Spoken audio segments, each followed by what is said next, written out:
السلام عليكم. اللهم صل وسلم وبارك على سيدنا محمد حبيبي يا رسول الله. ازيكم حبايبي، عاملين ايه؟ وحشين يا بنات. بص يا بنات، النهارده هعمل طرد بسكويت بالمانجا. ماشي. انا معايا هنا اهو بسكويت اهو، ومعايا مانجا اهي مقطعاها كده مكعبات عشان استحسن الوقت، ومعايا هنا دي كوبايه عصير مانجا كده، ومعايا كيسين هنا كريم شانتيه، ومعايا شويه لبن كده عشان نسقي فيهم البسكويت. ماشي. نعمل احنا بقى ال ال الكريم شانتيه الاول، عشان ايه؟ عقبال ما نحط البسكويت يكون جامد كده حبه في التلاجة. ماشي يا حبايبي. انا هزود كده بس الكريم شانتيه عشان انا محتاجاه بعد كده في حاجه تانية اعمل بيه يعني حاجه تانية. انا معايا هنا كيسين اهم. ماشي يا حبايبي. ومعايا هنا دي المانجا اهي. انا مش ضرباها، انا عاملاها كده.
ادي يا حبايبي الكريم شانتيه وعملته اهو.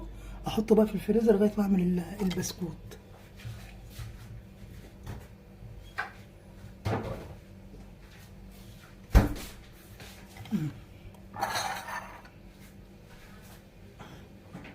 وهنا نجيب كده حبه لبن. ابص مدفياهم بس حبه صغيرين خالص كده، انا مدفياهم اهو. وناخد بس كده البسكوته كده ايه، ايوه اهو. بص يا دوبك نبلها بس كده، ما نحطهاش ايه كده، ونرصها كده في الصينيه. ناخد اتنين كده عشان نخلص اهو.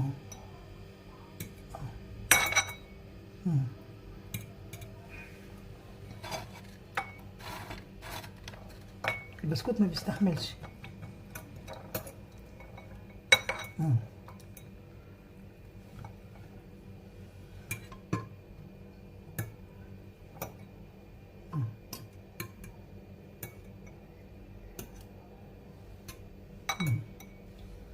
هكمل انا الصينيه وارجع لكم. ودي يا حبايبي انا حطيت البسكوت اهو، بليته. احط ده اول دور. احط بقى كده ايه الكريم شانتيه كده عليه. انا ما حطيتش سكر، انا مستكفيه بالسكر، يعني هو كريم شانتيه عليه سكر. والبسكويت احنا يعني ما بنحبش كمان يعني كده حاجه مسكره، فكل واحد يعني زي ما بيعمل حاجته يعني.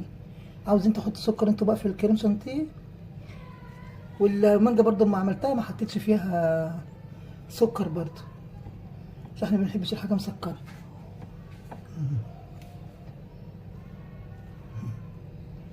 يعني احنا عملنا دور بسكوت، والدور التاني ايه كريم شانتيه كده.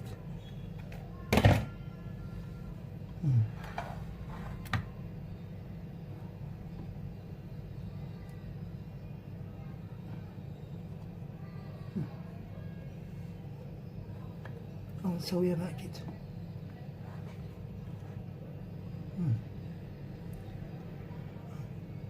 بص يا حبيبي، وارجع بقى ايه نعمل يا حبيبي.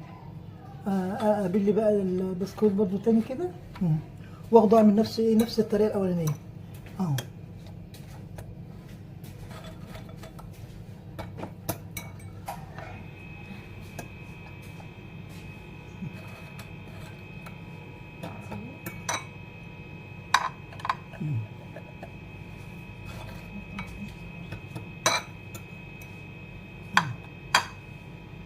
البسكوتة بقت بصوا قد بصوا كل حاجة سخطت.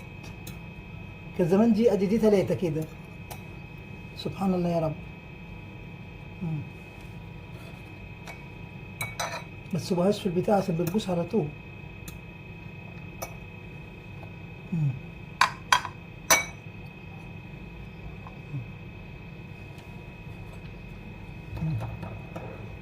والله واللي عنده بسكوت بتاع العيد يعمل منه. انا لو عندي والله كنت عملت منه احلى من ده 1000 مرة.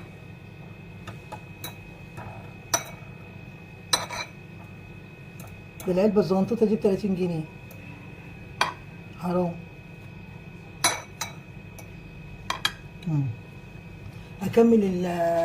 اكمل ده وارجع لكم عشان الوقت يعني. ودي يا حبايبي حطيت طبقة البسكوت التانية اهي. احط بقى كده الكريم شانتيه.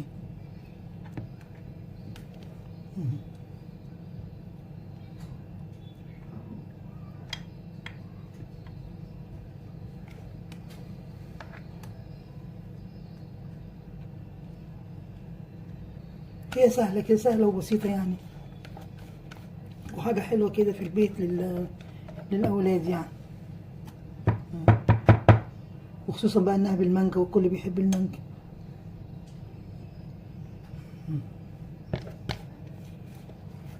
انا كنت اعملها والله بالجلاش بس يعني النصيب بقى. يلا تبقى جميلة بالجلاش. هبقى اعملها لكم مرة تانية.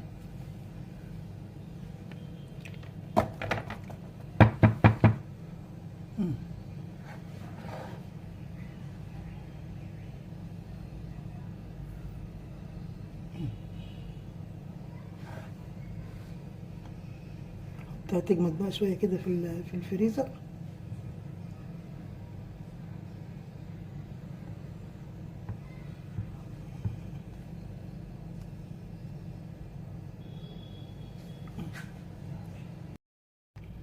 ودي حبيبي بقى اعمل لها الجيلي. انا احط عليها جيلي مانجا من فوق.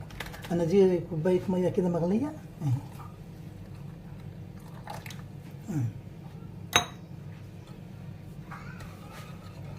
هنجيبها كده برضو. مش هحط سكر، انا بكتفي بالسكر اللي في الحاجه.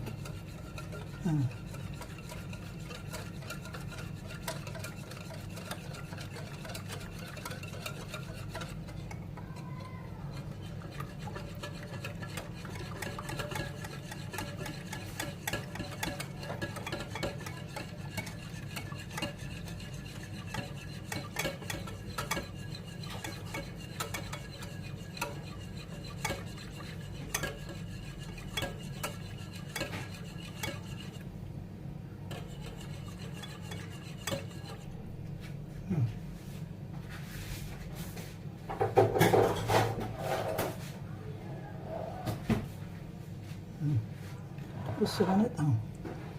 انا هحطها فوقيها كده.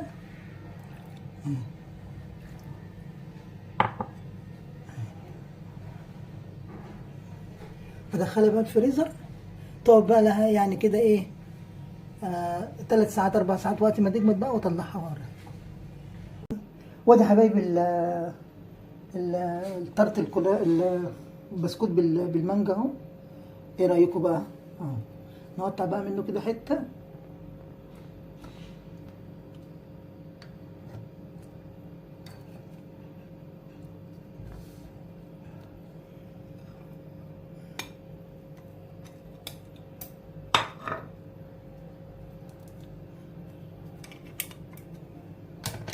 اهو شايفين يا بنات اهو جميله اهي. عايزاكم بقى تجربوها بالطريقه بتاعتي دي. ولو عجبتكم بقى ما تنسوش اللايك وتدوسوا على زر الجرس واعملوا اشتراك في القناه ليوصلكم مني كل جديد. السلام عليكم ورحمه الله وبركاته.